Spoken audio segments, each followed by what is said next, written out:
matapos ako tawagin ni Executive Ralph Recto na baliw.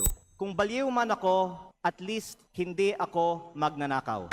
Tila affected si Recto sa mga post ko tungkol sa kanya at si Congressman Edwin Garjola. At mabuti kung magpaliwanag na lang siya tungkol dito. May kinakalat din siya sa social media na ako daw ay may utang sa DOE na 24 billion pesos. Ito po ay walang basihan at inimbento lamang upang tangkang pahinain ang mga binabunyag ko tungkol sa korupsyon sa ating gobyerno. Nagsimula lang itong mga atake sa akin nang sinimulan kong imbestigahan ang DPWH sa Batangas at ang mga kumpanyang konektado kay Congressman Edwin Garjola at naging Executive Secretary si Ralph Recto. Marami rin ang nagsabi na ang pagbunyag ko nito ay hindi kapaki-pakinabang. Ngunit hindi ito para sa sarili ko, ito ay bahagi ng aking tungkulin bilang mangbabatas at kinatawan ng unang distrito ng Batangas. At hindi ako matitinag, kaya po ako ay nananawagan na imbestigahan ang koneksyon ni Garjola kay Recto, lalo na ngayong Executive Secretary na siya, at suriin ni Pangulong Marcos kung natutulungan ni Recto si Garjola mula sa loob ng Malacanang.